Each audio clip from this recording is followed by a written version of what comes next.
welcome everybody to another live episode of Strong Style here on the Outlaw Nation channel. I am one of your hosts, the Outlaw John Rocha, coming to you live from Beverly Hills, California. Joined as always by my man down there in Florida, Aaron Turner. How are you, brother, man? Oh, yeah, buddy. Put away put away these for a little bit and Nice. put on your raincoat because we got a hurricane coming through. What? Hurricane? Yeah, Hello. hurricane. Category 1 hurricane here, about ready to hit Nice. the coast. So here we go. Nice. We'll see how it goes. Hopefully nothing happens. But Yeah. we'll Shit, I don't want anything to happen to you, man. It's kind of hairy with everything else that's been happening already, down there in Florida. But at least you got the NBA. You must be happy about that. No, I'm bored to tears. I was watching. Well, no, it's fine. I was watching actually Oklahoma City and the Jazz earlier. Oh, yeah. It's kind of cool how they have the video board with all the fans in it. It's kind of neat, but it still doesn't replace live sports and baseball. Like I've tried to watch baseball, and I'm just like, who needs this? Like I don't need this crap. It's awful.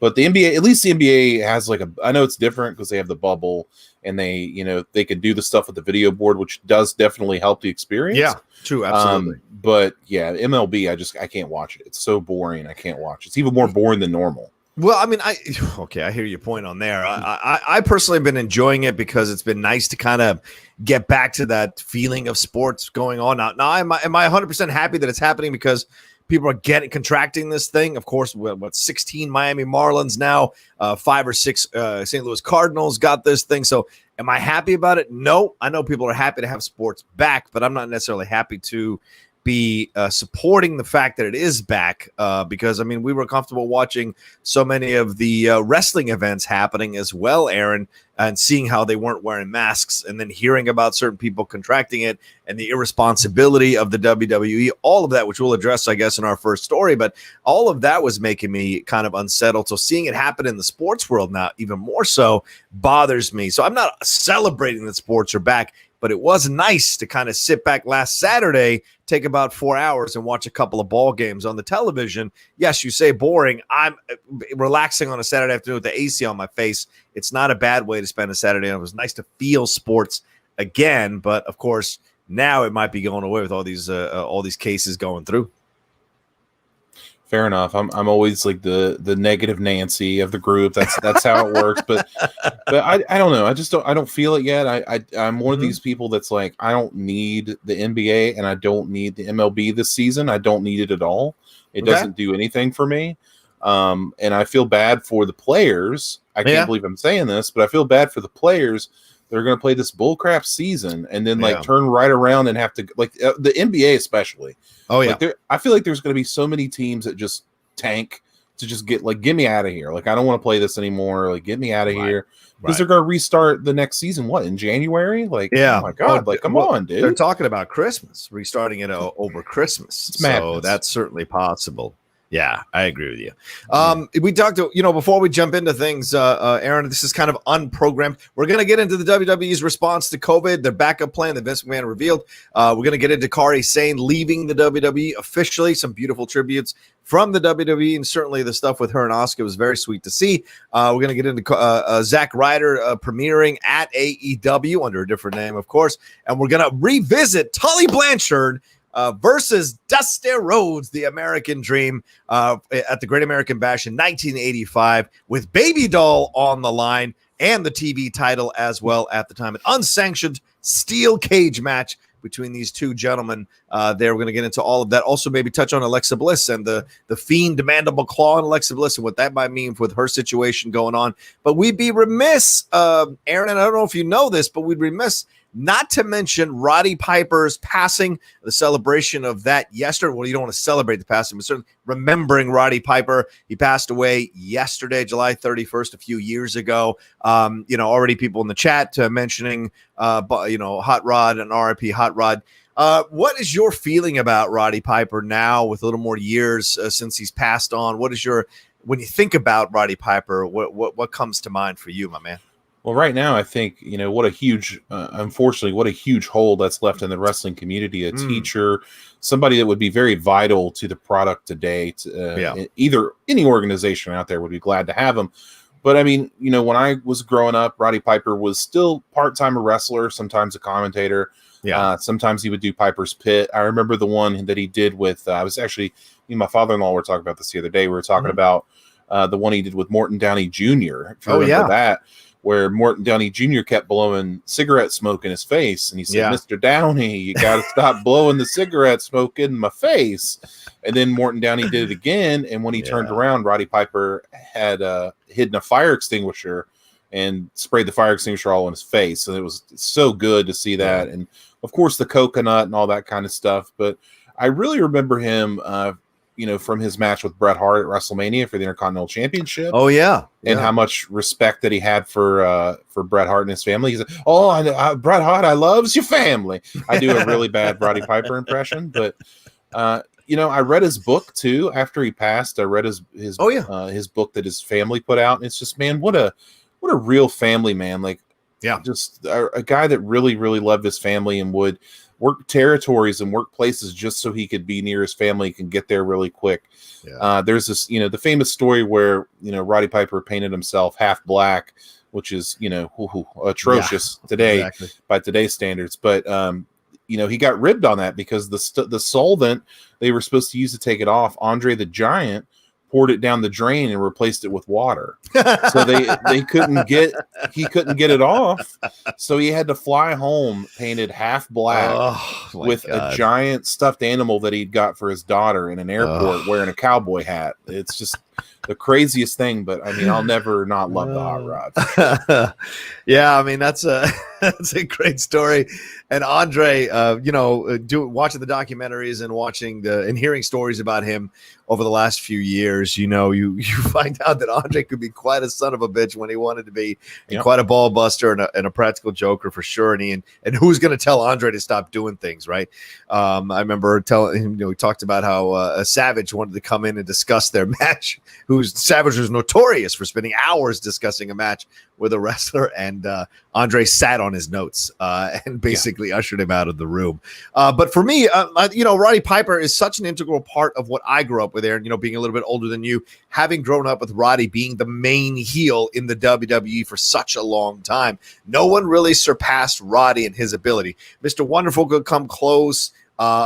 Jake Snake could come close. Savage certainly had a great heel run himself, but there was something about Piper that you just thoroughly he knew exactly how to get under your skin, how to make a young kid hate him so much. You mentioned the coconut promo with Jimmy Snuka. Certainly that was one of those ones that my dad and I watched. Speaking of your dad and you watching the Morton Downey one, my dad and I watched that, and I remember this was the first time I felt feelings of anger, like actual anger and frustration and helplessness. I probably broke down in tears because it felt so real to me, because at the time when you're my age at that time, you didn't know if it was real or not. So watching him completely embarrass one of my heroes in what was essentially a racist thing, throwing the coconuts at him, all that kind of stuff, totally devaluing him to some kind of common person who from Hawaii or whatever, using all the stereotypes of that, and seeing Snuka losing his mind. I mean, taking the banana and doing that,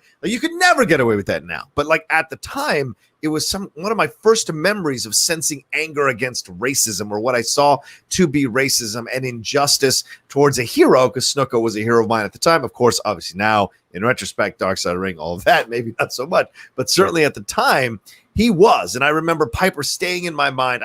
I wanted no one to be beaten more than I wanted Roddy Piper to be. And that's what makes a great heel, And he was simple. Yeah, he wore the kilt and the shirt, but once he took it all off, it's just regular blue trunks doing his thing, the stabbing of the eye, the giggle, the laugh, just when you think you know the answers, I changed the questions, hosting Piper's Pit. But then when he became a commentator, Aaron, I thoroughly enjoyed him as a commentator. He'd mix all with emotion, and it was so great to listen to him call matches as well. Well, his legacy has even gone further than wrestling for me, because of course I'm a big John Carpenter fan, right, and of course don't forget him. Him as John Nada and They Live, a movie that is, if you watch it right now, it's like, oh, hello, socially relevant. Chew bubblegum and kick ass, all that stuff. Like, his catchphrases were the best. My favorite one that he would say is, "You never throw rocks at a man with a machine gun." I use that a lot. I think that's great. I think that's one of the best things. And I think someone mentioned it in the chat. I have to go back and look and see who it was to give him proper credit. But they were talking about how he introduced the Undertaker when the Undertaker first made his debut. He said, Darren Wright said, talked about that, and he said, yeah, look at the size of that ham hock.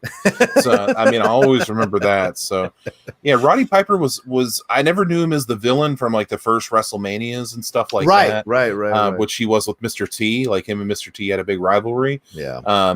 By the way, new figure set coming out, the Roddy Piper Mr. T 2-pack. Look out for that. But yeah, like I always remember him as like the good guy. Mm-hmm. So when you go back and you look at your wrestling history and you see him as this villain, it's like this guy Roddy Piper, like the guy that's always laughing and having a good time, was such a bad guy, but damn right he was, and he was so damn good at it. He was, and the things you'd follow, and you're right, you'd follow him when he became a face. You absolutely fell in love with the guy because he had such a great charm, a magnetic charm, which is also what made him such a great heel too. You couldn't take your eyes off him, no matter it was heel or face. You couldn't take your eyes off him, and you were enjoying whatever he created, whatever he did inside and outside the ring for sure. As you said, all the way outside the ring into acting in Hollywood and doing things. And he had that swagger, he had that confidence, that cockiness. And, he went at Hogan a few times too, not later, but during when things were happening. He was upset that Hogan was getting all the shine, because he's like, I deserve to be just as revered as Hogan, because without me, there is no Hulk Hogan. I am the heel. I was a premier heel at that time. He was a premier face at that time, and we went at it all the time. So, like, there is no Hulk Hogan. There is no Hulkamania without a great heel to complement him. And I think he was absolutely right. He never won the strap, but I don't think he's one of these guys that ever needed the strap. He was so good just being Roddy Piper. Those Hot Rod shirts still sell, Aaron. Still sell, and it's been 7 years since he passed on. Hell, Ronda Rousey, whatever you feel about her, she took that mantle on by coming out with that Hot Ronda shirt out of respect for Roddy Piper and the kilt. So, I mean, his legacy still echoes with wrestling fans and movie fans and people who ever got a chance to see him live or see him talk as well. I mean, Schmoes, certainly Ken Knapsack, all those people who've had a chance to work with him, Christian and Mark Ellis. JT got slapped by Roddy Piper in a segment they did. So all of that, kind of makes you feel good. And then when he was doing the reality shows at the end there before he passed, you'd seen what wrestling had done to his body, what life had done to his body, and there was still the occasional glint in his eye, but you'd see he was worn down by all the bumps he took in the ring. It was tough to watch sometimes. Yeah, definitely. And Manny Gonzalez mentioned it in the chat as well. Sitting here scrolling through the chat. Yeah, he was talking about the match between Greg the Hammer Valentine and Roddy Piper being a great one.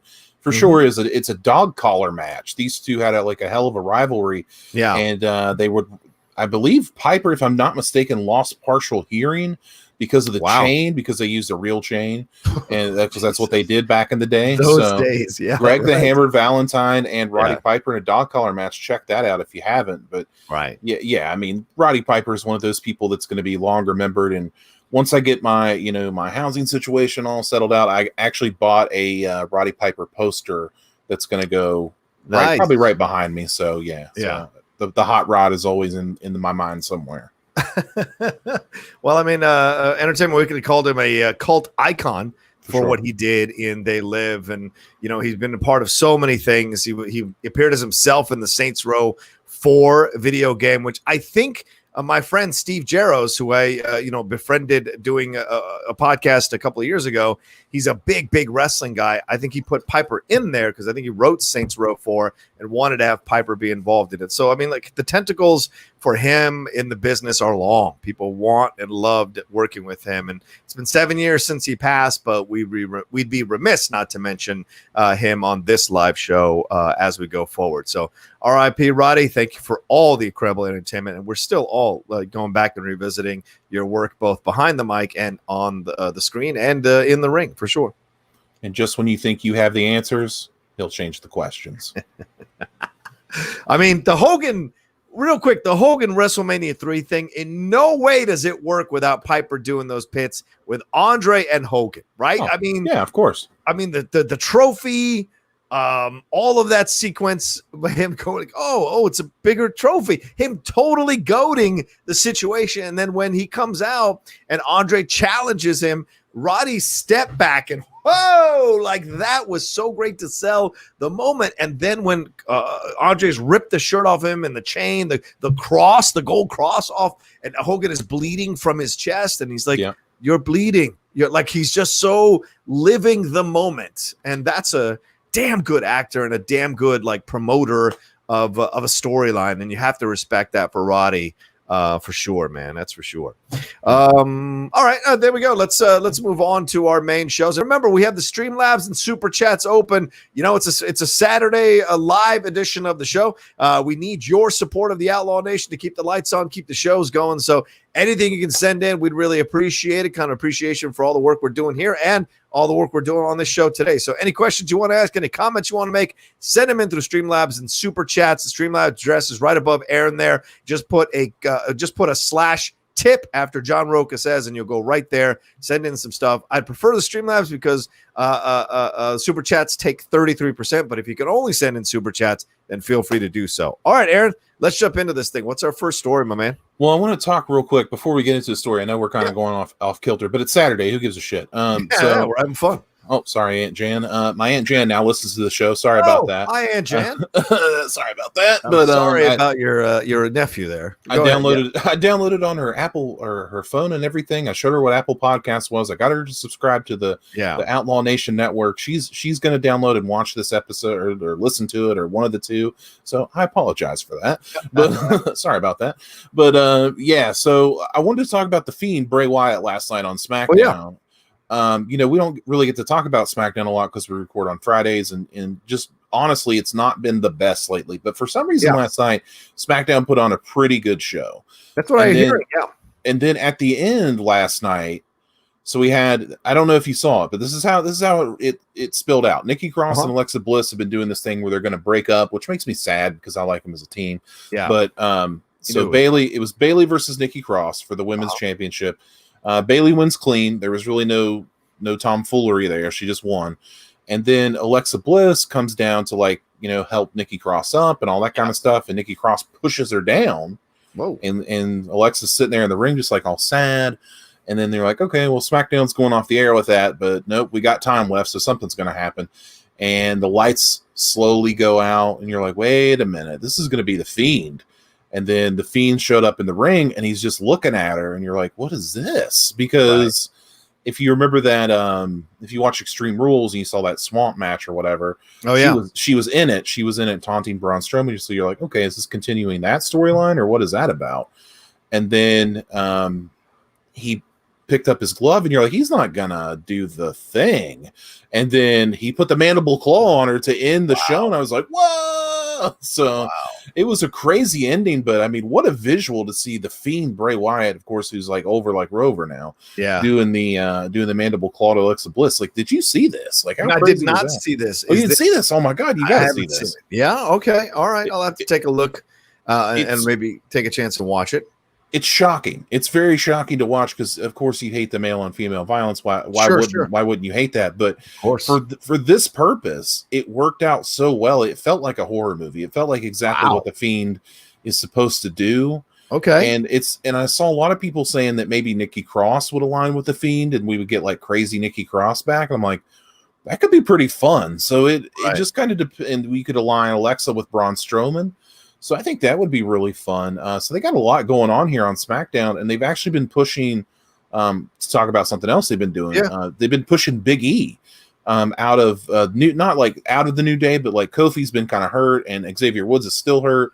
So they've been running with Big E for a singles run. So look out for Big E. Wow, he might get that world title push. He's definitely earned it, being with the company 10 years. Yeah. So I could see him getting a really good push, and they did so much fun stuff with Sonya Deville and Mandy Rose. Sonya Deville cut Mandy Rose's hair. Wow. Like, what the hell is going on? Okay. And then the Miz and John Morrison were doing commentary over it, and it was just, oh man, it was tops. I loved everything they were doing on SmackDown. So if you didn't catch Friday Night SmackDown, check it out. It's a good episode. Wow. Oh, this is okay. So now I'm watching him put the mandible. Oh, so okay. So it was a slow burn to where he sure. like slowly put it into. So this is kind of very, I don't know, man. This is, I get it, but it feels a little violating, you know? I mean, and maybe that's the point of it. So, yeah, you say he's over like Rover, but this feels like an absolutely strong heel move by him to do this kind of stuff. So interesting. Well, okay. Yeah, he's a heel, but the Fiend is not a heel at the same time because like the dude's merch is out the wazoo. Wazoo. It's probably like the best character they've had in, probably 10 years at least. Like, just the way that he's doing. And do you think, Aaron, this happened last night? Because remember, they just consolidated these writing teams into one for Raw and SmackDown. Do you think maybe they finally, after one, they finally might figure out what they want to do with these storylines on SmackDown? Or is this another one of those things we've seen many, many times, Aaron, where there's one good episode and then like 30 terrible ones or 30 ones that don't really do it for you? I think it's more of the latter. I think this was just like a good episode. I'm not saying everything's bad. I'm not like one of those people who go, everything they do is terrible. Right. But it's just like, I don't know about, with the exception of the loss to Goldberg. Yeah, they've pretty much done everything right with Bray Wyatt this time. Like, it's not like before where there was so much lost potential. This time, it feels like they know what they're doing and they protect that character because they're not going to use Goldberg probably anymore. So you don't have to worry about that. But I mean, just the way to put him with Alexa Bliss now, who is, arguably one of your top female talents and one of your top most popular female talents, to see that happen. Yeah. So good. Such good television. Yeah. Don't disagree. And as I said, the Streamlabs and SuperChats are open. We had one, a very kind Streamlab come through here from Hill Nellum's. Always good to see you, Hill. He said, my dad bought me tickets to my first MSG house show after I had surgery as a kid in 1985. The Junkyard Dog, Ricky Steamboat, other greats in person. Time of my life as a 9-year-old. He passed this week, but I know he'd love this show. So this donation is in his honor. Oh, hell, man. Thank you so much. You're incredibly kind. Dude. And thank you very much for sharing your dad's memory with us and the incredible things he did clearly to bring you to something like that after you've had a surgery to kind of soothe the pain a little bit. So a lot of love to him. My father passed on in 2008. But, my dad was not a big pro wrestling guy. He took it a bit too seriously. So it really affected him. But he did take me to see Hulk Hogan in the Capitol Center. One of the few memories I have of seeing a live show with my dad. We had a great, great time there. Got a Hulk Hogan bandana, which I still have in one of my boxes over there that I have here in my place. So totally understand that connection that you have with your father, Hill. And shout out to him and our condolences and our thoughts and prayers for you, man, for his passing. Aaron? Yeah. Yes, sir. My father passed away a couple of years ago, and he, the same way, was not the biggest wrestling fan in the world, but, he told me he watched it a little bit here and there as a kid, and I remember him taking me to shows, and he bought me a Hacksaw Jim Duggan foam 2x4, and he bought my brother the Hulk Hogan #1 finger, and then he actually bought himself the Undertaker urn, the styrofoam urn, because he out of all of the wrestlers, he liked the Undertaker, and he just kind of wanted to be a part of it with us. So yeah, man, nothing but good memories there. And thank you, Hill. I always appreciate when you get to chime in. I see you in the chat there, so I'm glad you get to chime in, here and there. Yeah, absolutely. Look, I love doing the show on Saturdays. It's nice and relaxed. It's more wide open conversation. So, and good to see 50 of you all joining us live. Thank you so much. Don't forget to hit that like button. That helps as well. And Hill, please let us know what you want to talk about, man. Anything you want to talk about, we'll touch here on in the show for sure as we go forward. So please keep sending in your Streamlabs, keep sending in your super chats, and let's have some fun. All right, let's jump into the main body of the show here. Aaron, what's our first news story? So we got Vince McMahon going in his earnings call talking about COVID-19. He actually mentioned it by name, which is a shocker right there. Yeah. And he was asked, what would happen if the WWE had to move out of Florida, right? With all the surging COVID-19 cases, how would that work and where would they go and different things? And Vince McMahon just basically said, let me just say there's always a plan B. I don't want to say right now what that would be, but yes, there's a plan B. And then he went on to say, obviously, I'm going to paraphrase here, we obviously have to follow what's going on sometimes. You think you have the answer, and then, COVID-19 makes more of a severe impact than you imagined to begin with. We're working with arenas. We have a number of tentative dates. Those dates keep getting moved back. Right. But then again, with our form of entertainment, it's imperative that we have fans to interact with, and we continue to look forward to pinpoint exactly when we're going to return.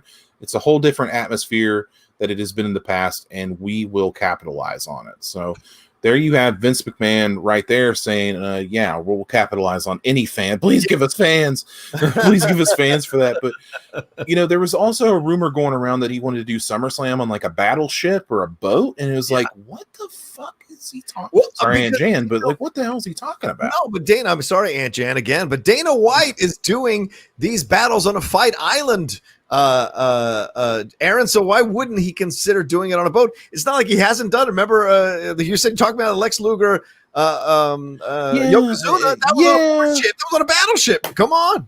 It would be really rad if they did it on a battleship. I'm not gonna lie. I think that would be super awesome to do a whole event on a battleship. That sounds really awesome, actually. But I don't want to see like. I don't want to see Raw or SmackDown on the boat. That'd be weird. But if they want to keep getting the creative flow and like, okay, we're gonna put SummerSlam on a battleship. We're gonna do Survivor Series on Plymouth Rock, like whatever you want to do since it's around Thanksgiving. So that was that joke. So if they want to keep being creative like this, it's fine. But it just sounds like when you hear it in a vacuum, it sounds so weird. It's like, we're gonna do it on a boat. It's like, okay, I guess, sure, Vince, whatever you want to do. I mean, Chris Jericho has his cruise and they do wrestling on that. That's fine. But they add an episode of Dynamite on there. But I don't know, man. It's a lot. There's a lot going on. And I feel like his plan B is if they get kicked out of Florida, then they would probably go to Connecticut, would be my guess. Right. WWE headquarters would be my guess. Yeah. And then outside of that, I don't know where they go, but I don't think it's going to be a concern. They probably won't move out of Florida anyway. So I like someone like Zeno Hour saying SummerSlam at Vince's mansion. Yeah, let's just do it right there. You could probably do that. Yeah. AEO did some episodes on AEW did some episodes on the Chris Jericho cruise. Yeah, which you were mentioning earlier. So yeah, I mean that's possible too. I mean, I think Vince is. I've never seen Vince in this vulnerable of a position, Aaron. To be honest with you, probably in the history of time, even when he was losing at WCW, I never felt Vince was out of it. He's always been able to figure it out. And in this situation, once again, the words to look at here, or the word is capitalize. There is no situation that Vince isn't already figuring out how to be able to use his talent to get that money for himself, for his company, for them to stay alive, what have you. Vince has always done that. He's always looked at a situation, kind of troubleshot it, and try to figure his way out. And he seems to always survive. Seems to always come out on top. And that's the thing that I don't put it past Vince for him figuring out. I think this Florida thing was super offensive. I think it sent the completely wrong message to a lot of people. And you saw how many people have been getting it down there in Florida. And that's because that entire state, with that governor leading the way, didn't understand. I don't mean everybody, obviously, but like the state in mass didn't understand how serious this shit really was. And now all these cases, and they're leading the nation in cases per 100 or per 1,000, how many they are being diagnosed with. And that's an unfortunate thing because so much of the sports world now is concentrated in Florida at this point, and it's kind of scary. So Vince wanting to move stuff out makes sense.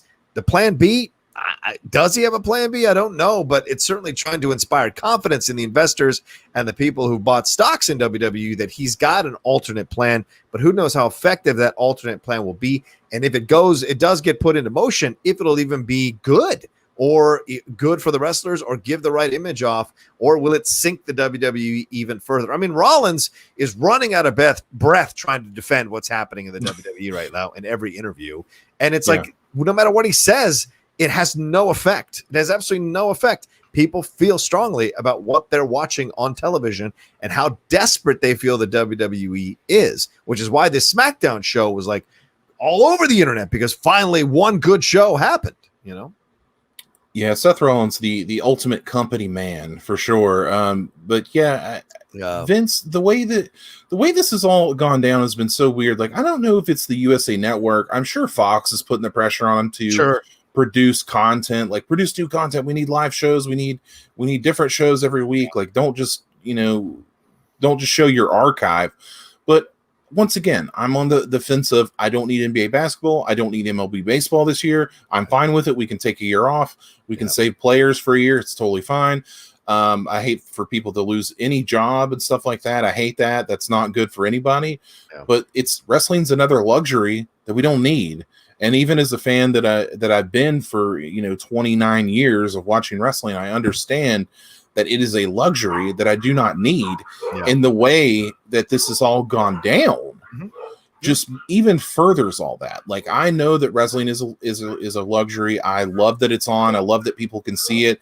But even with it there, I'm not watching all the time. I'm not sitting down on a Monday to watch a 3-hour Raw. I go to bed at 10 o'clock. I don't have time to stay up till 11 to finish Raw. I watched SmackDown last night because we were just kind of hanging out watching TV. So that's just something that happened and it was on, but it's just something I don't need, man. And if they want to go out of there, if they want to start showing archival footage, I'm totally fine with that. And it's not going to affect me either way. I know a lot of people will be upset, and it just is what it is. But in this day and age, I like to err more on the side of caution than Vince seems to want to. Yeah. And I think, because Vince is desperate to keep that company alive one way or another, man. That's for sure. And I hear you. I'm in that boat too. Like, I don't necessarily need sports to come back. I can make it through the next few months without sports. There's plenty of highlights on YouTube if I need to rewatch anything to enjoy sports again. But like, the pain of it all is that people are contracting this thing and athletes are getting it, and we don't know how they're. Freddie Freeman, just go and read his Instagram and see what that experience was like for him, and he's in tip-top shape. So some of you hearing about all these baseball players getting it, the NBA players so far are safe in that bubble, but you never know. And then you're hearing about school kids going back and one school kid showing up with it and possibly giving it to a bunch of people. So all this stuff is just going insane, and we need to just kind of figure it out, put it together.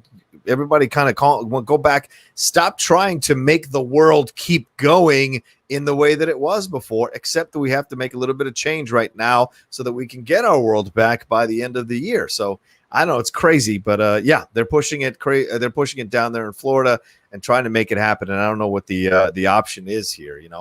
I like this from Ratnick. Being a Bucks fan, I need football to come back. I'm sure you do. I agree with you. Tom Brady ain't getting any younger.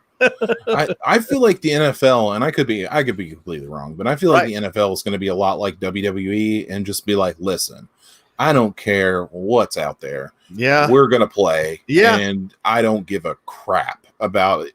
COVID doesn't exist to the NFL. That's just what I think. Obviously, I feel like that's how it's going to go. But just let me tell a quick story real quick. Sure. I went to Walmart yesterday, and if I don't know how it is where you're at, but around here, if you go to Walmart, they have one entrance now. They cut off the other one, and so you go in the one way, and there's a person there that like mass checks you, like you have to have a mask on to go in. And I'm going in. I got my mask on. And there's a couple people in front of me, and he's not wearing one. And the lady that's working there, she's like doing I don't know what she's doing. But she says, "Excuse me, sir, do you have a mask?" And he says, "No." She says, "Okay, can you get a mask? Like, do you have one in your car or something?" He says, "Nope, and I'm not wearing one." And then she was like, "Okay." And let him go in the store. And I'm just like, what in the world? Just like, I just don't understand it. And like, we've talked about this before about the people, like, you can't expect people that are making money that I assume people at Walmart are making to be the police as well. But I'm just like, dude, like, everybody else is wearing, just people wear a mask. I just don't. And I don't get what by not wearing a mask in that moment. I don't get what you just won. I don't get what plastic victory you just won, not wearing the mask and walking into a Walmart. Like, it's like, wear it, for the love of God. Yeah, there you go. Just wear the damn mask.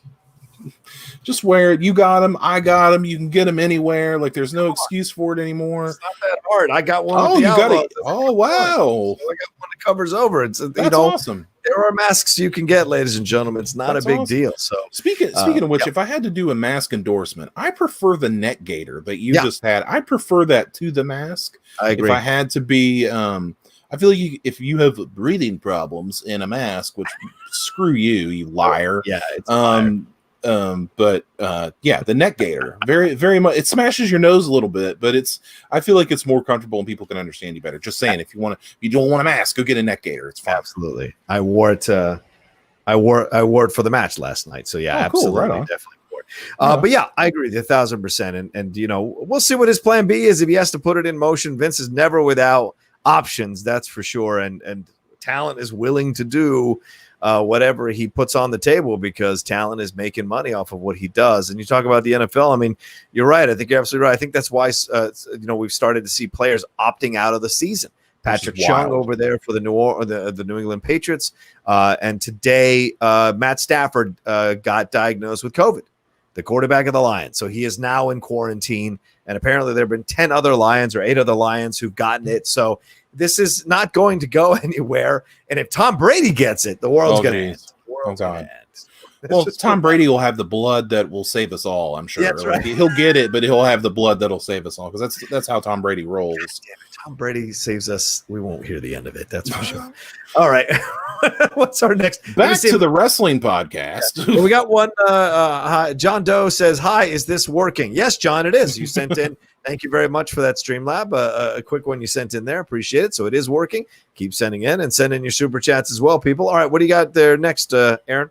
Well, I was wrong. So let's go ahead and start with this. So Kairi Sane is leaving the WWE after all, and I apologize for all the crappy websites like the Sportster and the other ones that reported that, and I said you were wrong. You were actually right. So congratulations to you for being right about a report that you didn't generate because you don't have sources. But let's just say, so Kairi Sane finished up her contract this past Monday. She was attacked in a match with Sasha Banks and Asuka, causing Asuka to actually lose the Raw Women's Championship to Sasha Banks as she got counted out.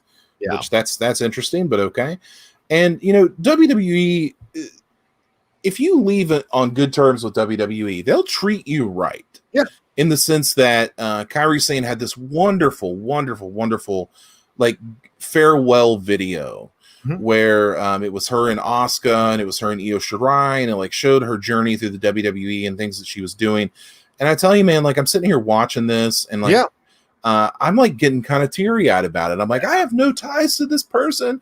I talked to her when I went to the Mae Young Classic when I was covering it for Pro Wrestling Sheet for Ryan. I got to talk to her for a little bit, and she's so nice, man. Like just everything you see on TV, that big smile, like that's who she is as a person, and she's just really awesome. And the part where she was asked, they asked, "What's next for Kairi Sane?" and she said, "Well, I'm a pirate."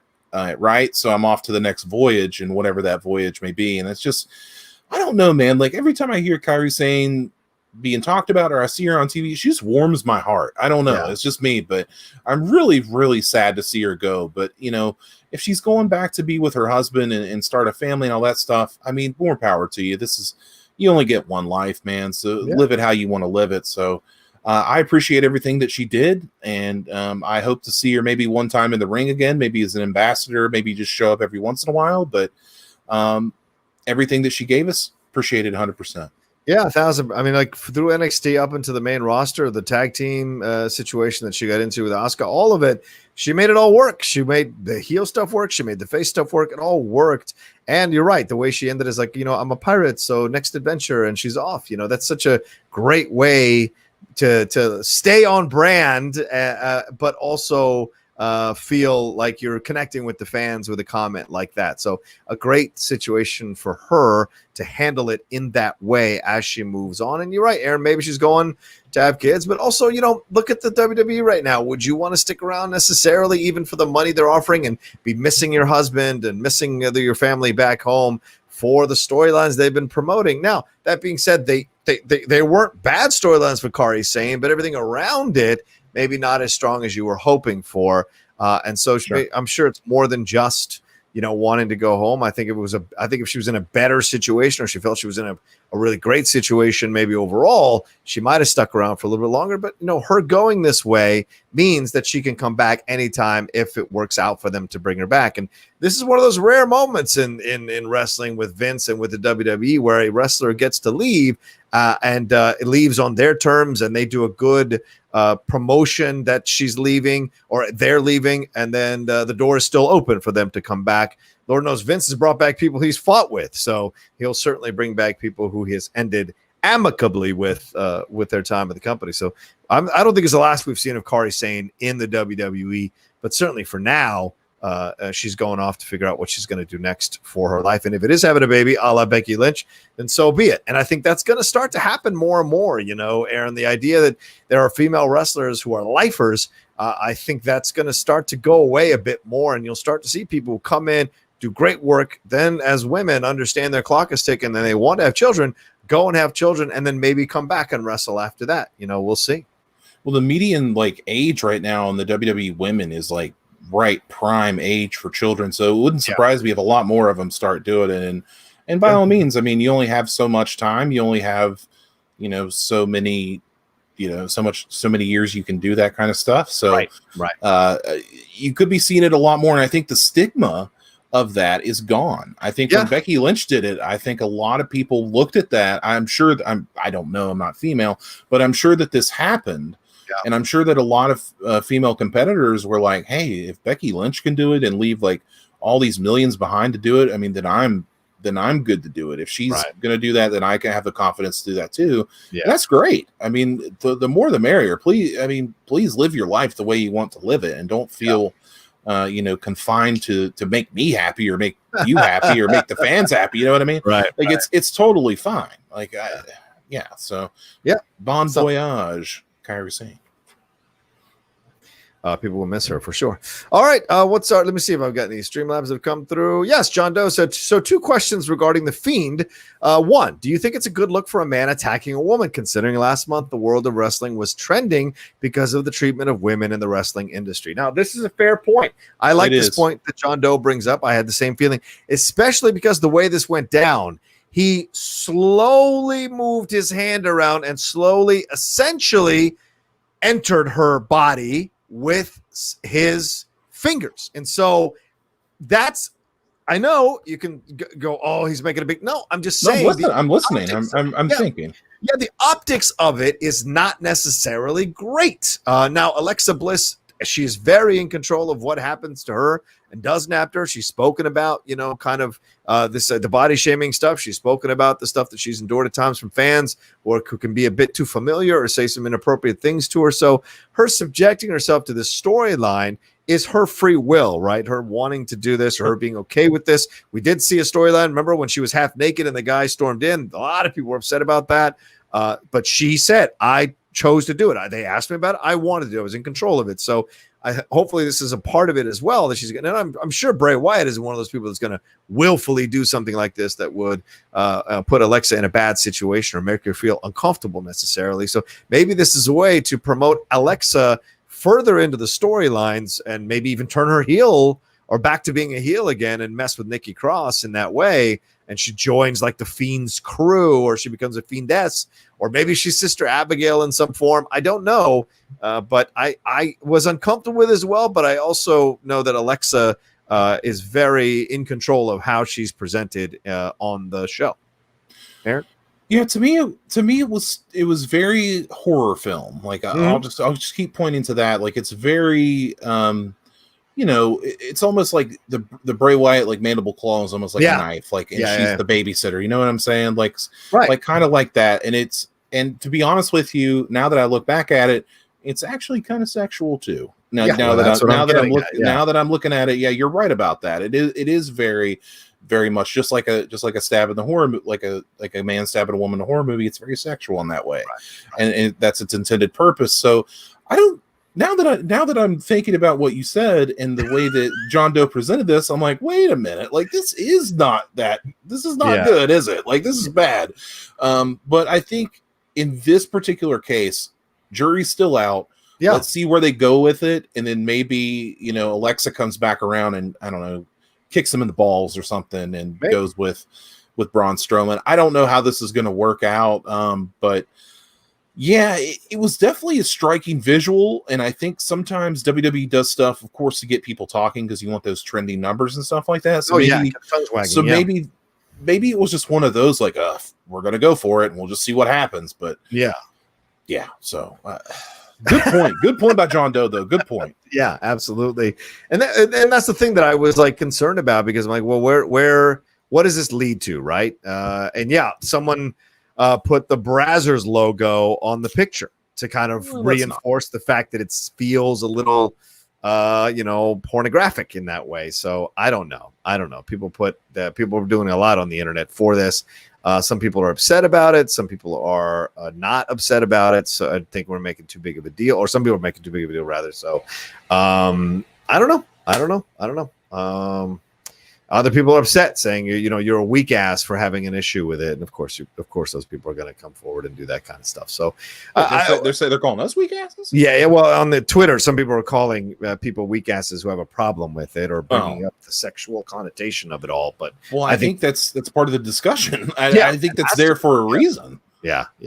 And I think I agree with you, Aaron. And we'll see how they play this out storyline wise, and maybe the reaction, both good and bad, will kind of alter the storyline a little bit too, to where it feels more of an equal storyline or an empowering storyline, and she doesn't just get turned into a damsel in distress the whole time. I think that would be the wrong way to go with someone like Alexa Bliss, who's a good wrestler and has been a multi-time champion. So, all right, let's see if I've got any more here. Oh, a second question, staying with the storyline. This is from John Doe again. What do you think if Bliss turns to Sister Abigail and corrupts Cross and becomes Crazy Cross like in NXT, and they join the Fiend? Yeah, I mean, I think that's a good possibility of what they're going for. It's either going to end up Nikki Cross is going to align with Bray Wyatt, or Alexa Bliss is going to help Braun Strowman beat Bray Wyatt in some way. I think that's the way it's going to pan out. But if you can get a long-term storyline out of this and make it good, I'm a big fan of this. Okay. I'm a big fan of where this is going. But as of right now, with the whole sexual stuff, like let's leave that out for now. Darren Wright said, "Isn't the Fiend's job to reset people's characters? Is that where they're going with her?" Maybe. It's good. That is also a good point. And yes, it could be. But it seems like they're running with this Nikki Cross Alexa Bliss feud, since they didn't give Nikki Cross that championship. Yeah. If they would have given Nikki Cross the championship, I would have thought maybe that would have been a little bit different. But it seems like they're going to run with this feud for a bit. So I think they're going to be involved with each other for a while. I don't think you need to reset Alexa Bliss just yet. Yeah. I think her babyface turn is actually getting her more fans. Yeah. So that can only help. That's true. Aaron Entertainment says, I didn't see it as a sexual thing. Well, all right. That's your prerogative not to see it as a sexual thing. Yeah, absolutely. All right. Let's see. We've got like 37 likes, 53 y'all watching this right now. Would love for all of you to move your cursor button over to that thumbs up button, click it there, and give us some likes as we move on with the show. And thank you, John Doe, for those 2 Streamlabs. Remember, the Streamlabs and the Super Chats are open, so keep sending stuff in. What have you got next there, Aaron? So now we're going to be talking about the former Zack Ryder, a.k.a. real name Matt Cardona, making his debut on AEW Dynamite this week. He saved Cody. Cody did his TNT Championship Open Challenge. He beat Warhorse in a pretty good match. If you should go back and check it out. It's a pretty good match if you didn't watch it. Cody always puts on good matches, in my opinion. But so after the match, Cody was attacked by members of the Dark Order, and out came his longtime friend, Matt Cardona, a.k.a. Zack Ryder, to save him. And I got to say, man, dude was looking jacked. Dude was looking good. Came in and hit him with a couple, used to be called Rough Riders. Now it's called Radio Silence is his finisher. And it was good to see Matt Cardona whooping some ass and actually being featured on TV for once. That was nice. So what did you think of Matt Cardona here? I like it. He looks fantastic, dude. I mean, he looks kind of scary, and it works for him too, because the ring makes him look bigger, right? And the way they've set up AEW and the way they put the ring in these situations, it makes him look like a world beater. So this does all kinds of favors for him, and the moves he doled out were fantastic. and he looked like a world beater for sure. And so I think if you kind of tone down the goofier nature of his personality and let him be this kind of like a war horse, I guess there's a war horse already, but certainly this kind of like fighter, this kind of, strong, tough guy. I mean, he's bigger than Cody, for the love of God. Then I think you've got some real potential here for something to happen with him. Just because your character does one thing in WWE doesn't mean you can't move to a new federation and create something new and be and like have it come to fruition what you wanted to do in the bigger company. So I think it's a smart move all around, and they brought him in at the right time. And the way he came running down, he didn't come running down the ramp. He walked down the ramp calmly and took care of business. And so that leaves a good impression for the wrestling fan who's watching this. Is the guy that you want to see what he can do in a full match with AEW. So I'm excited. What about you? Yeah, I like Zack Ryder. I like Matt Cardona. I like Zack Ryder in WWE. Right. I liked what he did. He kind of got a raw deal, sort of, but it's not all WWE's fault that he didn't get pushed. Right. He won the Intercontinental title at WrestleMania and then lost it the next night, which doesn't help anybody do anything. So that can't really help your momentum. I'm a big fan, and I know you're just going to roll your eyes at this, but I'm a big fan of his podcast, the Major Wrestling Figure Podcast, where him and Kurt Hawkins talk about wrestling figures. I'm not bash you on that. Okay. I'm not into it as much as you are, but I respect that you are. Okay, but so I'm a big fan of his in that respect too. I like what they do there. He's a lot of fun to listen to. So you guys, if you like wrestling figures, you should listen to it. There you go. But yeah, I think he's really entertaining. I think we're going to get to see what he can do. And for all those people over the years that said, push Zack Ryder. Zack Ryder should be getting better stuff. Okay, well, now's the chance to see what they're going to do with Matt Cardona, to see if there's anything with Matt Cardona. Now, if there's not, and he sucks, and there's nothing, worth doing, people can shut the hell up about it now. So that's always good to see, too, because I hate when people do this. Like, they wanted Ty Dillinger. They wanted justice for Ty Dillinger because in WWE he got a raw deal. So he goes to AEW, becomes Shawn Spears, and they do nothing with him also. Like some wrestlers, and I know this is hard for a lot of people to understand. It is hard for me to understand for a long time too. Some wrestlers just have a ceiling. Yeah. And it's not about grabbing a brass ring. It's not about, busting down the glass. Like, the thing is, sometimes there's only so far you can go with what you have to offer. Right. And I'm not a wrestler, never been to one, don't pretend to be one. But Ty Dillinger, Shawn Spears, his peak was in NXT when he was going for the NXT championship against Bobby Roode. That was it. Mm-hmm. After that, that's peak. You don't need to do any more in the company because they don't expect you to do any more in the company. Yeah. And I need people to understand that. I'm sure a lot of people do. A lot of people don't. Yeah. There's just a ceiling for some people. You can get mad. You can go on the internet and say Dolph Ziggler deserves everything in the world. Dolph Ziggler is a great wrestler. He sells like a madman. He's, does everything right. But I'm sorry, I don't think he's ever going to be world champion. I don't think they're going to do that for him again. I just don't see it. I think he's hit the ceiling. Yeah. And that's just how it is. Yeah, I don't disagree with you, Aaron. I don't. And, watching as many decades as I've watched of professional wrestling, you see them all come up. You see that they all have potential. It's just like the NBA. Look, that 4th, 5th player on the team, 7th, 8th, 9th player on the team, they were all basketball for their high school. They were probably a star or one of the essential pieces of a championship team in college. It doesn't mean that when they get to the pros, they can lead a team or they can be the best player on that team. It doesn't mean that. It's all about as you get it's like a video game. The levels get harder the more you move up in the game. Same thing in life, same thing in any kind of athletic event or athletic situation or a performance situation. You can only go so far based on who you are as a person. It's a combo of having the right storylines, but also you as a person, your natural energy, what you can create. Look, in a very, very, very small microcosm sample, the Outlaw stuff I do, That is all from me with some guidance from Christian at the beginning, but it is all me now creating the character, doing the promos, doing all that kind of stuff. And that is an extension of who I am as a person. It wouldn't work if it rang off inauthentic. It wouldn't work if it's, well, my ceiling is a little bit higher than some of the other players trying to do those kinds of things, because as much talent as they might have in movie trivia, they don't necessarily have the same kind of talent in building characters or cutting promos or doing those kinds of things that make you become part of the upper echelon. And certainly you see that with wrestlers as well. I mean, there's a diamond. I mean, you throw a rock and hit 5 of them in any federation that you're like, oh, I thought for sure this one had potential, but either the audience doesn't grab onto them as strongly as you like. Also, the merch doesn't sell. Or they just don't have the chemistry in the ring with anybody that could get them to that level.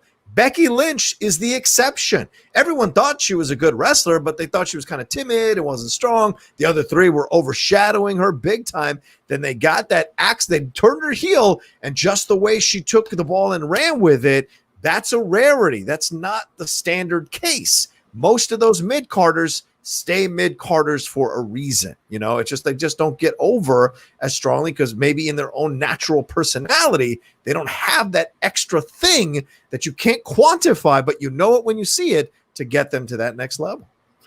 And let me clarify. I don't think that every wrestler that didn't get over or didn't get a push has hit a ceiling. Like a guy like EC3 has not hit a ceiling. We don't know yet what we have with him. He's still young. Yeah, I think he has definitely not hit a ceiling. I think that some people have. I thought for a long time that Matt Cardona hit a cieling. That's part of why I'm talking about. That's why I wanted to bring this story in, because I wanted to talk about the ceilings and stuff. But he's got some left in the tank. I want to see it. And no, I don't think that Sean Spears is an overrated jobber. Zeno Hour. I know you were joking about that, but I don't think he's an overrated jobber. I know he can wrestle just fine.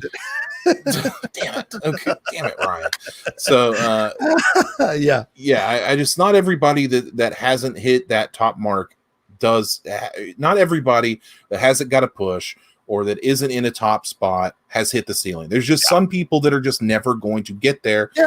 And that's just how it is. That's everywhere in life, man. I got people that I work with that are like the best people in the world, but they're never going to be management material because they just don't have it. They just don't have it, and a lot of them don't want it. So there's that too. Right. Yeah, and that's just the way it goes. I mean, you can go in any decade and see all these great wrestlers that didn't quite get to that mountaintop. And you can go, why? And certainly Ziggler is a great example of it. But Ziggler just doesn't have that extra thing that you're supposed to have that'll get people like fully on your side. McIntyre's another one. McIntyre had to go all the way back down to jigger his personality and then come right back up and was able to grab the brass ring. But we'll see how long he can grab that brass ring, And so look at Mojo Rawley. That guy can wrestle like nobody's business. Can't get over to save his life. He's done. Yeah, that's what I'm saying. So the professional wrestling world is littered with these guys and ladies. Look at what's her name? The blonde, the fitness blonde, who's always jobbing out to everybody else, and they keep trying to push her all the time in the WWE. God, why can't I remember? Are you talking about Lacey Evans? No. No, Mandy Rose. I got to turn on the light here. Yeah, you do. They tried to give her a push. Damn it, I can't remember. She was with Titus O'Neil for a while. Sorry about that. She was with Titus O'Neil for a while. Who am I thinking? Oh, Dana Brooke. Dana Brooke has all the tools. She knows the move. She can wrestle. She's athletic. Can't get over to save her life. And they try every character you can come up with. They turn her face. They turn her heel. Nothing works, unfortunately. But she's a sweetheart. And she's damn good to do what she's doing. But she's never going to reach that title situation without some extreme makeover in some way for her, unfortunately. Yeah, thanks, guys. Dana Brooke, yes, people reminded me. Thank you. Yeah. Let me give you a name that I think that a lot of people will say, oh, God, no, he hit the ceiling already, that hasn't, and I think could be still a big star. Yeah. And I know you'll like this. Jinder Mahal. He absolutely should be a star. They should put him back in the rotation. He's a great heel. People love to hate him. And the man can wrestle. He's trained under Booker T. The man can wrestle. Jinder Mahal, I think, has a lot going on, and I think he's going to come back better than ever. I know he's been gone for a long time. He's been off TV for a while. Still looks good. Still looks jacked, but he did shave his head, so I don't know if that's something that they're leaning into with storyline about a shaved head. I'm not sure, but I did see that the other day. He was out to dinner with Natalia and her husband, and he had a shaved head. And I was like, oh, wait a second, what's Jinder doing here? But don't hinder Jinder. Don't hinder the Maharaja. So yeah, I really like that character. I know a lot of people didn't. A lot of people crapped on it. Yeah. I see your comment about Rusev, and I'm gonna pass on Rusev right now. Wow, really? Yeah, I'm not a big fan. I'm not a big fan. Like, I know he's still out there. So is Chris Hero, Rachel Ellering, MJ Jenkins. So some other people also are still out there. Tessa Blanchard's still out there. We still don't know where she's going to land. What's that all about? So I'm just not a big Rusev guy. Like, I know that he's, Rusev Day got over like Rover big time, and he's, big jacked up guy. He's funny and he's all these things, but it's just, I don't know, man. I don't know where you put him. I don't know how it works. He's really gonna have to be, taken with kid gloves and kind of directed to do thing by thing to get him over again. I don't think if he showed up in AEW that people would just be like, oh my God, it's Rusev, he's over. I don't think it would be like that this time. Yeah, I don't disagree with you. Chris Taylor, Mojo can wrestle. What are you smoking, Rocha? I literally said he can wrestle. That was me that said he can't wrestle. So you give at me. He can't wrestle. He sucks. Yeah, he sucks. He absolutely sucks, Chris. I'm sorry. He sucks. He's awful. And if he's not Rob Gronkowski's friend, he doesn't survive the cuts. I don't understand why he's still there. Oh, that's something interesting. What did you think about Leo Rush kind of trolling that Gronkowski doll or figure? What did you think about that? First of all, don't call it a doll. I'm sorry, a wrestling figure. I totally. Second of all, he's 100% right about that. 100%. It's a wrestling figure that's gonna, as we call in the wrestling figure collecting business, it's gonna warm the pegs. Yeah. Nobody wants a fucking Rob Gronk. Sorry, Andrew. No one wants a Rob Gronkowski figure for their figure collection. I'm sorry, nobody does, except for Rob Gronkowski, maybe. Yeah. But Leo Rush is right. Like, he was with the company for so many years. He probably should have got a figure. There's a lot of people that should get figures, but it's also one of those popularity games. Like, if I go to the toy store and I'm a young kid, I'm like, I don't know, 14. I go there and I'm like, oh my God, they have a Rob Gronkowski figure. I need this for my collection. Or I see a Leo Rush figure. Which one am I going to pick? I'm probably going to pick the Rob Gronkowski because he's always in the news. He had a big spot at WrestleMania. He won the 24/7 title. Yeah. He's on the Tampa Bay Buccaneers with Tom Brady. Like, I would probably pick up the Rob Gronkowski figure over Leo Rush, and that's not a knock on him. That's just business, my man. Yeah, that's true. That's true. Let's see here. Turner passes on Rusev Pro Wrestling Sheet confirms. Oh no! You just go. Well, I'm not starting my own federation anytime soon, so you don't have to worry. Rusev doesn't have to worry about that. He doesn't need my help, that's for sure. He'll do fine. Ryan breaking the news, man. All right, we got 2 Streamlabs that come through before we get into our revisiting our match that we're going to revisit this week. Christine donated, and she said, "Morning, guys." Christine? Yeah, Christine. Female perspective in regards to Alexa and the Fiend. Oh, this is important. I like this. I enjoyed the ending segment. Didn't actually think about the speaking out movement until you mentioned it. Again, it will depend on how it is dealt with in the long term. Yeah, I think, our job is not to try to denigrate these kinds of things. It's just an analysis situation. Like, okay, this can look like this. I don't know if you thought. And so the fact that you have people going, oh, yeah, well, I didn't look at it that way. I didn't see it that way. I see your point, but didn't connect with me in that way. Totally understand that. And I agree with you. We have to wait and see how this all plays out before we fully kind of decide which way to go on this. You think so too, Aaron? Yeah, believe me, if it goes south, I'll shit all over it. Believe me. Done and done, man. All right, I agree. Thank you, Christine, for that female perspective. Thank you, Christine. Honestly, yeah, keep bringing that in. Any ladies who are watching, we love to have the female perspective. Good balanced show is great to have on anything nowadays, and was in the past too. It's just not. We really want to push for it now. John Doe donated one more time. He said, "Do you think Cody, Matt, parentheses Zach, and FTR will be the next 4 horsemen with Arn as their manager?" No. Yeah, I feel like the ship has sailed on the 4 horsemen. Like, that's going way too back in time. Like, yeah, I know we do with the True Movies too, but like, it's not the same thing. Like, pro wrestling, I don't think you do a 4 horsemen again, do you? It won't work. I think, well, they keep teasing it. They keep teasing the Four Horsemen coming back with Arn and different stuff, and Tully's there too. Yeah. So, I mean, I would kind of think that they could do it, but I wouldn't put Cardona in there. I would probably put Hangman Page. If I had to pick somebody, it would be Cody, Hangman Page, and, Dax and Cash is who I would put in there. I think that would be a cool team. And the way that they're running with Hangman Page, this dude's going to be world champion. Like, he's such a young guy. Yeah. He's tag team champion now with Kenny Omega. When they finally blow up, that storyline is going to be awesome. Yeah. And I can't wait for that. And I could see Hangman Page being the person that dethrones Jon Moxley and becomes champion, because I think he's so great. Everything that he does is so great. If you saw him on, if you watched Being the Elite this week, FTR told him, like, man, Hangman, you fly around. You're like a young Barry Windham. And Hangman looks at him, and he looks at him and kind of sideways and says, who? And it's just the way that he delivered that. Like, I love it so much that he just doesn't give a crap about Barry Windham. Like, that's so good, because he basically is a spitting image of like a young, way more athletic Barry Windham. So I love Hangman Page. I would put him in there over Cardona, but I think you could see them four as the Four Horsemen as opposed to putting Cardona in there. Well, there's another situation, right? Wyndham never carried the big strap. There's another guy, like I'm talking the WWE strap. Okay. Strap. I'm sorry. That's what I mean. And I think he won the WCW one, right? The NWA one? Yes, he did. He did. Yeah. But like in the WWE, you never quite got there, and you never quite got to. So it's like those kind of things happen. It doesn't mean he's any less of a wrestler than he was at that time. So there you go. Rumor has it that Eric Bischoff will be on Dynamite this upcoming week.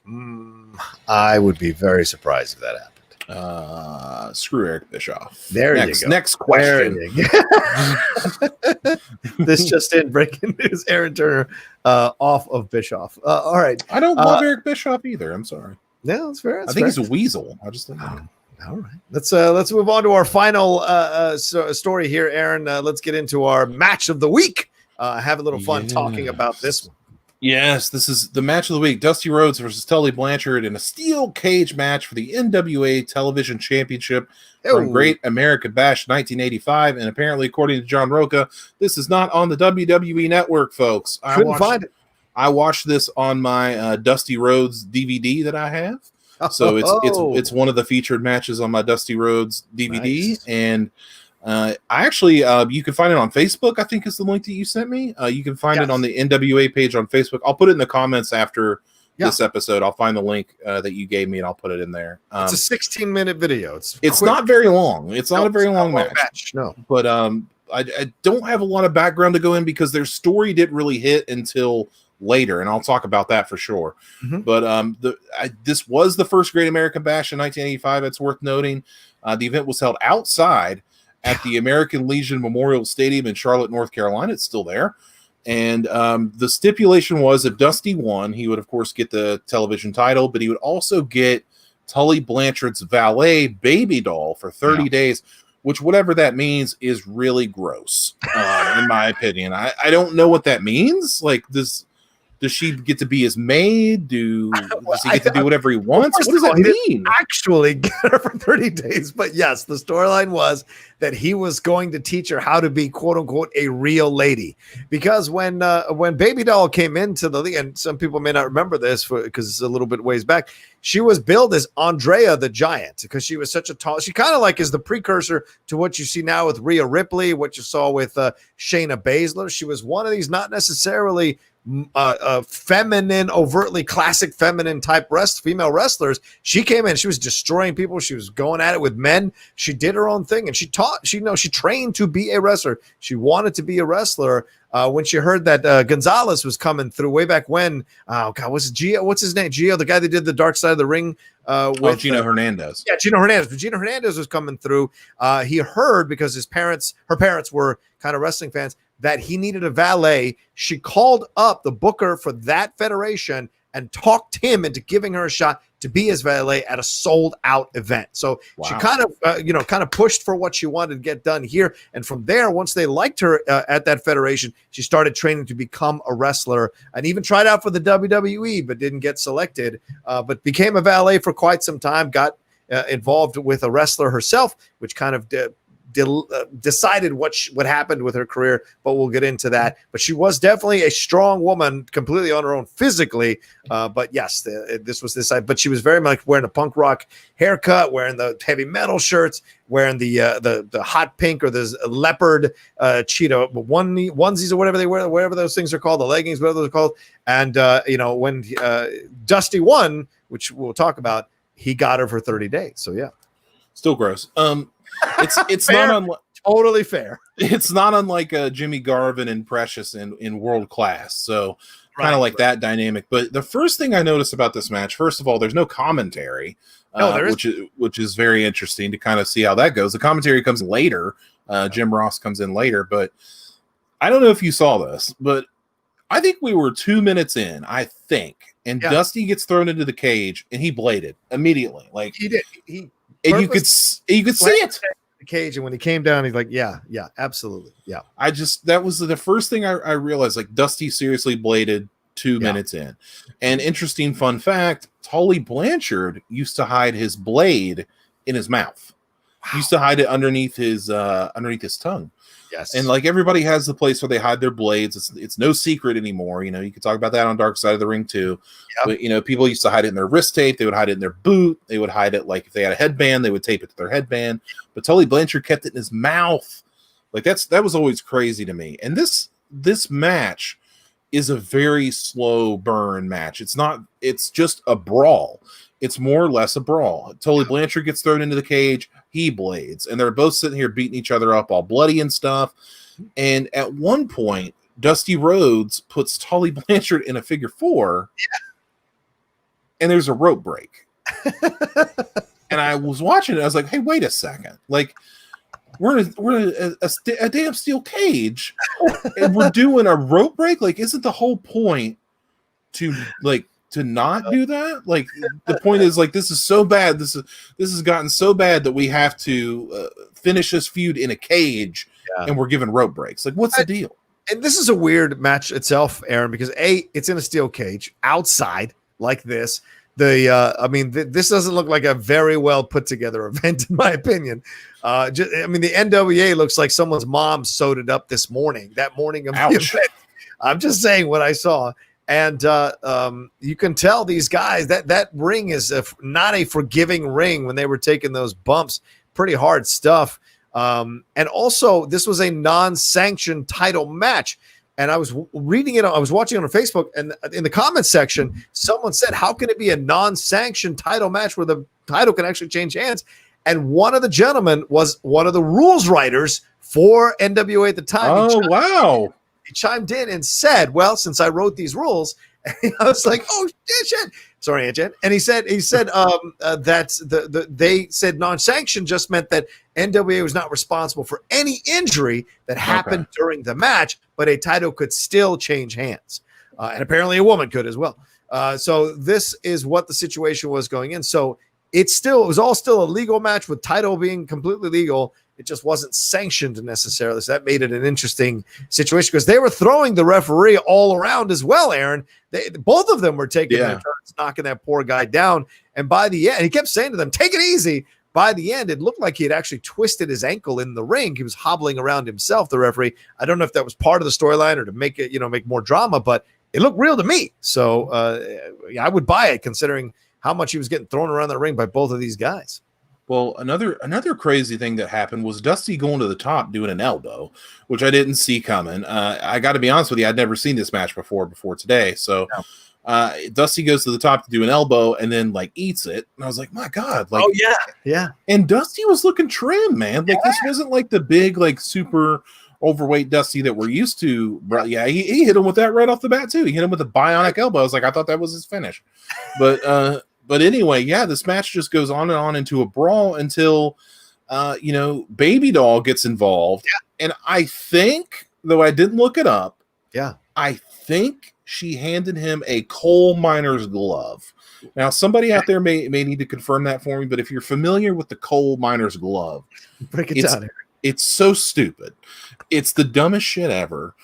It's sorry, it's essentially a glove with with like some metal stuff taped over the knuckles. It's like a glove with brass knuckles on it. They did a match like that with Jake the Snake Roberts and Sting. It's the dumbest thing you'll ever see, and we have to cover it someday. But it's so stupid. I think that's what she handed him, or she handed him like a steel glove or a mesh glove you used to slice bologna. I don't know what she handed him. But as Tully Blanchard grabs it, Dusty foils him. Yeah. And all he does is hit him with a pile driver. And I know, like, back in the day, it's like a pile driver. Oh my God, he broke his neck. But like me watching it as a modern fan, I'm just like, what? A pile driver ends this match? I don't know. Like this, I'm gonna make a confession right here and right now. I think this is a match where I screwed up, guys. Like I think that I wanted to do a later match with Tully and Dusty, but I looked up the wrong one. Okay. So if you go back and look at this 85 match and you're like, I don't understand. I thought Strong Style was about like the best matches that there could be. I think I screwed this one up, guys, and I'm sorry. No, don't apologize. I thought it was fun to watch. Look, I love Dusty, so I'll watch anything with Dusty. I would have loved to have seen him cut a promo. He does cut a promo afterwards when he goes back in the backstage area, which I got a chance to watch. You guys should watch that. Pretty good promo. But I absolutely love Dusty. So any chance to see him and I don't get to see enough of Tully, to be honest with you. So I was enjoying this one for what it was. But yeah, it's kind of a haphazard type match. The camera work isn't that great. The steel cage is legitimately a steel cage as opposed to what they have now, which is kind of a version of a steel cage that's made so that you can shoot through it a little more easily. All of that is there. And Baby Doll screaming outside the ring. It's classic 80s wrestling, and it's so much fun to watch it. And a title changed hands, so it's a championship match for sure. And like I said, and so did a woman. A valet changed hands. So all that. But it was a little weird at the end, though, to see all those guys running in. Grabbing her and stuff. That was so weird. Well, first they all run up and congratulate Dusty, and shout out to whoever picked up Dusty. He may have been thinner, but it doesn't mean he's still a big dude. But then they all walk out and they grab grab Baby Doll rather, and then all of them like crowd around her as she's screaming, and they drag her to the back with Dusty leading the way. By her hair too. Yeah, by her hair as well, and grabs her by the wrist as well. So it is an interesting conversation to have for sure about what was going on at that time. And, it's like when you look at it through those eyes, you were like, oh, it's just a storyline, blah, blah, blah. But of course, the PR of it, the optics of it nowadays would be absolutely terrible for sure. Yes, no doubt about it. But these two would feud on and off through the late 80s, leading to, classic beatdown where Tully, Flair, Arn, and Ole Anderson broke Dusty's leg. Yeah, I remember that one. And in that happening, we got the Four Horsemen. So, I mean, this is kind of the preamble to all that happening. Great point. And it's just so good. And then I think what I was aiming for was, okay, so Magnum TA is integral in this too, because Magnum TA, he had his accident. He could barely walk. Mm-hmm. And there was an on-screen, I think it was Mid-Atlantic Television. I could be wrong. Somebody will correct me if not.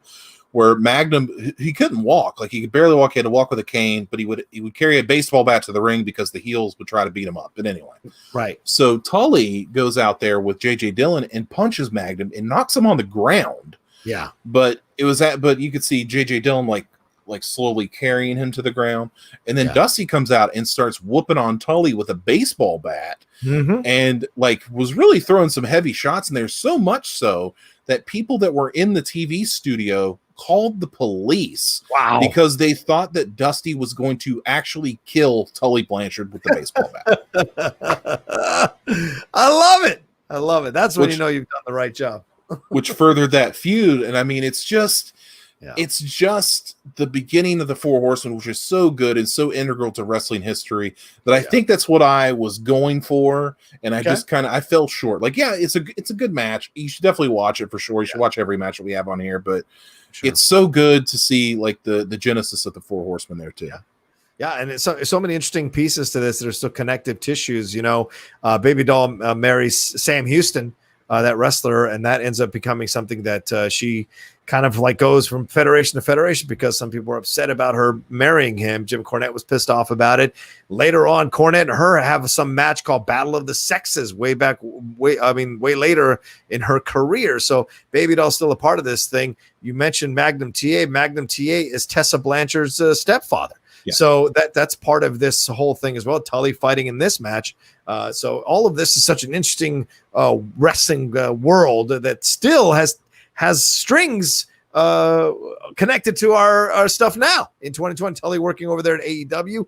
I wonder if he's talking to Cody about bringing Tessa over and what it would take for that to happen, or maybe Tessa doesn't want to go there and be around her dad. I don't know. So all of that as well involved in this, so and everyone's still around. I think, no, it's not everyone obviously because Dusty's gone, but Tully's around, and certainly a Baby Doll is still around right now. Yeah.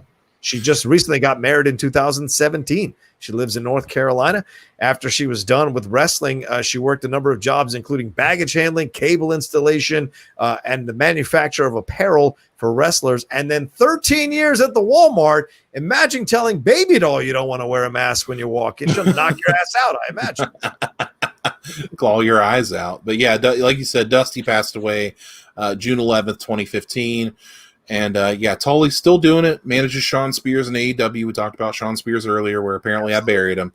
And so Tully's still doing it. Always like to see when he pops up. Tully's like he's still a minister. Yeah. So to see Tully pop up and be back in the wrestling business, which a lot of people, like Ted DiBiase, will step away and not be involved with it at all, only sporadically. It's good to see Tully back in there.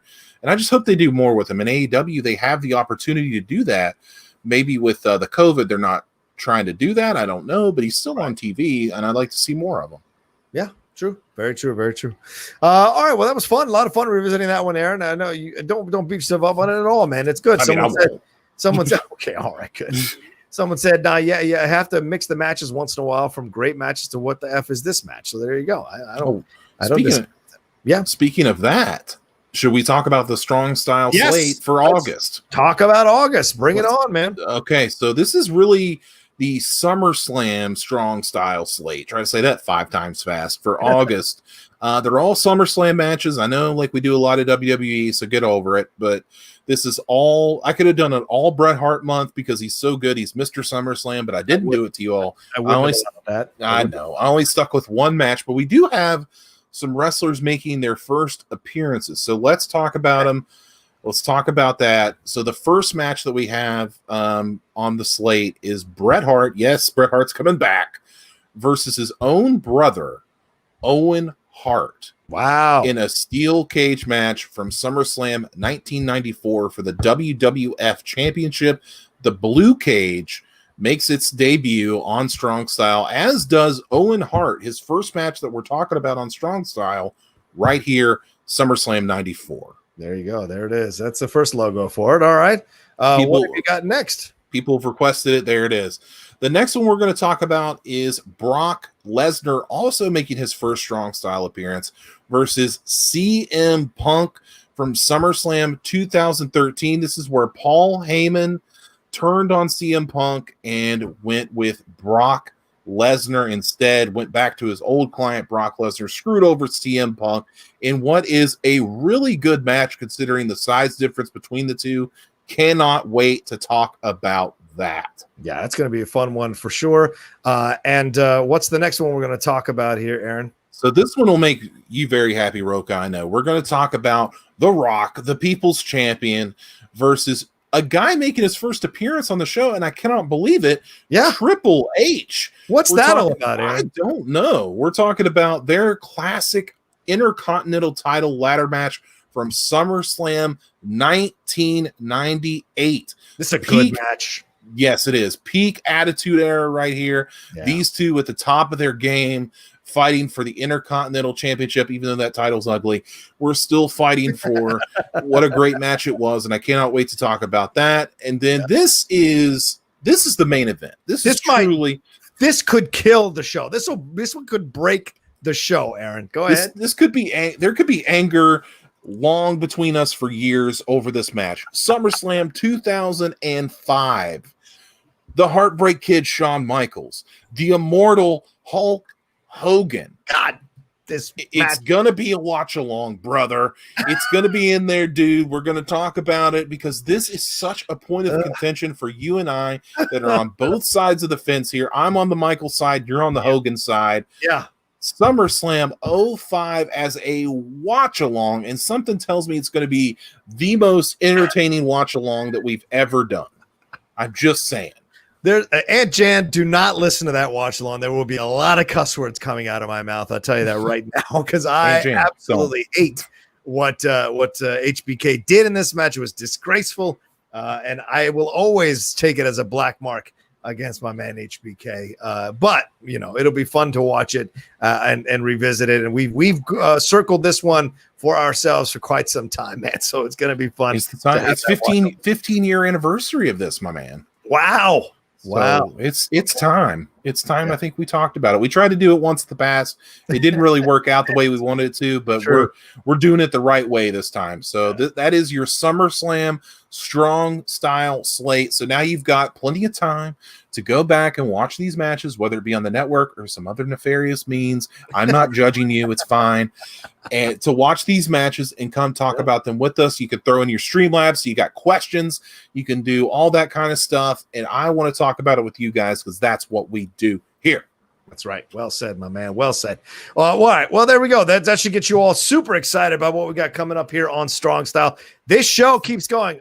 Aaron and I love doing this show. It's your support that helps the show keep going. So please like and share this video on your social media. Tell people how much you're enjoying this show, how much our laid-back, fun, relaxed approach to talking about this pro wrestling stuff excites you and excites other people. You might get more people coming aboard to enjoy our takes on everything that's happening in the world of professional wrestling. You can tell we love this thing still and enjoy talking about it as well. And we got a great slate coming up in August. So there you go. Aaron, where can they find you and everything you got going on, my brother?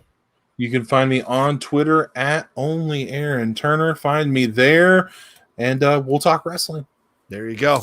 You can find me at The Rocha Says on Twitter and on Instagram. And please subscribe to the channel down below. Trying to march towards the 15,000 subscribers here on this channel. Big shout out to Dark O Das Effects and the Thin Blue Line, who both subscribed while we were doing the show. So thank you so much for coming aboard. Really appreciate it. And hopefully some of you who are watching who haven't subscribed will do so as well. Hit that red button down there. And if you're watching us later, and most of you all do, please leave a comment in the comment section. Please hit that thumbs up button as a like. The more likes, the more comments we get on a show. It elevates the look of it and puts it on other people's feeds as a suggestion with the algorithm that YouTube has. So please do all that, but leave us your comments about what we talked about and about the upcoming matches we got coming up for our August celebration of the Best of SummerSlam here on Strong Style. All right, for Aaron Turner, I am the Outlaw John Rocha, and we'll talk to you next time with another brand new episode